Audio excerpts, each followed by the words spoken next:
ನಮಸ್ಕಾರ ಎಲ್ಲರಿಗೂ, ಹೇಗಿದ್ದೀರಾ ನೀವೆಲ್ಲ? Welcome back to my channel. ಮೊನ್ನೆ ಏಕಾದಶಿ ಇತ್ತು, ಆಮೇಲೆ ಸ್ವಲ್ಪ ನಿದ್ದೆನೂ ಎಳೆದ್ಬಿಟ್ಟಿತ್ತು ಅನಿಸುತ್ತೆ. ಸೊ ಹೇಳೋದು ತುಂಬಾ ಲೇಟ್ ಆಗಿಬಿಟ್ಟಿತ್ತು. ಥ್ಯಾಂಕ್ಫುಲಿ ಏಕಾದಶಿ ಇದ್ದಿಂದ ಬೇಗ ಕ್ವಿಕ್ಕಾಗಿ 2 ತಿಂಡಿ ಮಾಡಿ ಹಸ್ಬೆಂಡ್ಗೆ ಲಂಚ್ ಬಾಕ್ಸಿಗೆ ಹಾಕಿ ತಿಂಡಿ ಮಾಡಿಕೊಟ್ಟೆ. ಸೊ ಹಾಗೆ ನಿಮ್ಮ ಜೊತೆನೂ ಶೇರ್ ಮಾಡೋಣ ಅಂತ. ಎಲ್ಲರೂ ಆಲ್ಮೋಸ್ಟ್ ಮಾಡೇ ಇರ್ತೀರಾ, ಗೊತ್ತೇ ಇರುತ್ತೆ. ಇದು ಕೇಸರಿ ಬಾತ್ ಮತ್ತು ಗೊಜ್ಜವಲಕ್ಕಿ.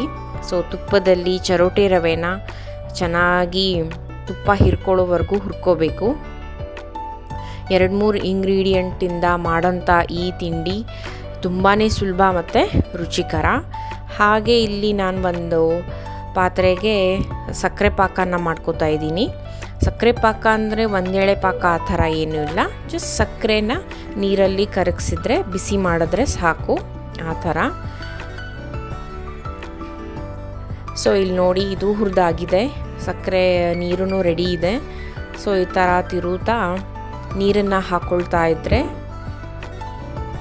ಕೇಸರಿ ಬಾತ್ ಆಲ್ಮೋಸ್ಟ್ ರೆಡಿ ಆಗುತ್ತೆ. ಅರ್ಜೆಂಟಲ್ಲಿ ಏನೂ ಡ್ರೈ ಫ್ರೂಟ್ಸ್ ಹಾಕಲಿಲ್ಲ, ಏನೂ ಮಾಡಲಿಲ್ಲ, ಹಾಗೆ ಮಾಡಿದ್ದೆ. ತುಪ್ಪ ಮತ್ತು ಸಕ್ಕರೆದಲ್ಲಿ ಮಾಡಿ ತುಂಬಾ ರುಚಿಯಾಗಿ ಬಂದಿತ್ತು. ನೋಡಿ, ಈ ಥರ ನೀವು ತಿರುಗಿಸ್ತಾ ಇದ್ದರೆ ಗಟ್ಟಿಯಾಗಿ ನಿಮಗೆ ಗೊತ್ತಾಗುತ್ತೆ ಇದು ಆಗ್ತಾ ಬಂದಿದೆ ಅಂತ. ಇದರಲ್ಲಿ ಇಂಪಾರ್ಟೆಂಟ್ ಏನು ಅಂದರೆ ರವೆನ ತುಪ್ಪದಲ್ಲಿ ಚೆನ್ನಾಗಿ ಹುರಿಬೇಕು, ಇಲ್ಲ ಅಂದರೆ ಒಂಥರ ಹಸಿಯಾಗೆ ಉಳಿಯುತ್ತೆ. ನಂಗೆ ಸ್ವಲ್ಪ ಕೇಸರಿ ಬಾತು ಅಥವಾ ಯಾವುದೇ ಸ್ವೀಟು ಸ್ವಲ್ಪ ಮೆತ್ತಗೆ ಸಾಫ್ಟ್ ಇದ್ದರೆ, ಸ್ವಲ್ಪ ಲಿಕ್ವಿಡ್ ಆಗಿದ್ರೇ ಇಷ್ಟ ಆಗುತ್ತೆ. ಸೊ ಹಾಗಾಗಿ ನಾನು ಸ್ವಲ್ಪ ಇಲ್ಲಿ ನೀರನ್ನು ಜಾಸ್ತಿ ಹಾಕ್ಕೋತಿದ್ದೀನಿ. ಆಮೇಲೆ ಲಾಸ್ಟ್ ಇನ್ನೇನು ಹಾಕ್ತಾ ಬಂದಾಗ ಮತ್ತೆ ಇನ್ನೊಂದು ಸ್ವಲ್ಪ ತುಪ್ಪ ಹಾಕ್ಕೊಂಡು ಇದನ್ನು ಮುಚ್ಚಿಟ್ಕೋತೀನಿ. ಇದಾದಮೇಲೆ ಇನ್ನೊಂದು ಕಡೆ ನಾನು ಗೊಜ್ಜವಲಕ್ಕಿಗೆ ರೆಡಿ ಮಾಡಿಕೊಂಡೆ. ಒಂದು ಮಿಕ್ಸಿ ಜಾರಲ್ಲಿ ಮೀಡಿಯಮ್ ಅವಲಕ್ಕಿನ ಮಿಕ್ಸಿ ಮಾಡ್ಕೊಂಡ್ಬಿಟ್ಟು ಸ್ವಲ್ಪ ತರಿಯಾಗಿ ರುಬ್ಕೋಬೇಕು. ತುಂಬ ನುಣ್ಣಗೆ ರುಬ್ಕೊಂಡು ಪುಡಿ ಥರ ಹಿಟ್ಟು ಥರ ಮಾಡ್ಕೋಬಾರ್ದು, ಸ್ವಲ್ಪ ಆದರೆ ಸಾಕು. ಇಲ್ಲಿ ನೋಡಿ, ಇಷ್ಟ ಆದರೆ ಸಾಕು. ಒಂದೊಂದು ಹಾಗೆ ಇಡೀ ಇರುತ್ತೆ, ಒಂದೊಂದು ಪೀಸ್ ಆಗಿರುತ್ತೆ, ಅಷ್ಟಾದರೆ ಸಾಕು. ಈಗ ನೆನೆಸಿಟ್ಕೊಂಡಿದ್ದೀನಿ, ಒಂದು 5 ನಿಮಿಷ ನೆನೆಸಿಟ್ಕೊಂಡ್ರೆ ಸಾಕಿದು, ಬೇಗನೆ ಆಗಿಬಿಡುತ್ತೆ.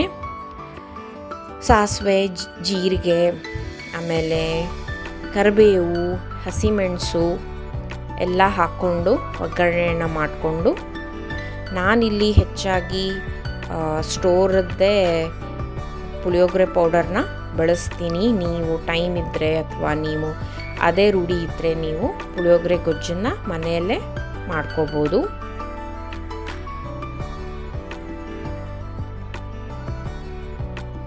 ಇಲ್ಲಿ ನೋಡಿ, ನಾನು ಪುಳಿಯೋಗರೆ ಪೌಡರ್ನೂ ಹಾಕ್ಕೊಂಡಿದ್ದೀನಿ. ಹಾಗೆ ಸ್ವಲ್ಪ ಹುಣಸೆ ಹಣ್ಣನ್ನು ನೆನೆಸಿ ರಸ ಮಾಡಿ ಇಟ್ಕೊಂಡಿದ್ದೆ, ಅದನ್ನು ಕೂಡ ನಾನಿಲ್ಲಿ ಸೇರಿಸ್ಕೋತೀನಿ.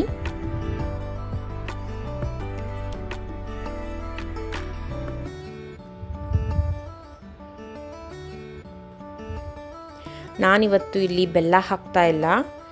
ನೀವು ಖಂಡಿತ ಇಲ್ಲಿ ಬೆಲ್ಲ ಹಾಕಿದ್ರೆ ಹುಳಿ ಸಿಹಿ ಗೊಜ್ಜವಲಕ್ಕಿ ತುಂಬ ಚೆನ್ನಾಗಾಗುತ್ತೆ.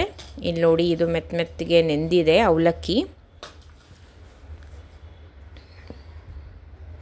ಇಷ್ಟಾದಮೇಲೆ ಇದನ್ನು ಸೇರಿಸ್ಕೊಂಡು ಚೆನ್ನಾಗಿ ಮಿಕ್ಸ್ ಮಾಡಿಕೊಂಡ್ರೆ ಗೊಜ್ಜವಲಕ್ಕಿ ಕೂಡ ರೆಡಿ.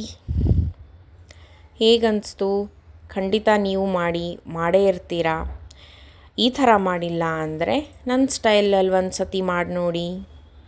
ಮತ್ತೆ ಸಿಗ್ತೀನಿ. ಬಾಯ್. ಒಳಿತಾಗಲಿ, ಶುಭವಾಗಲಿ.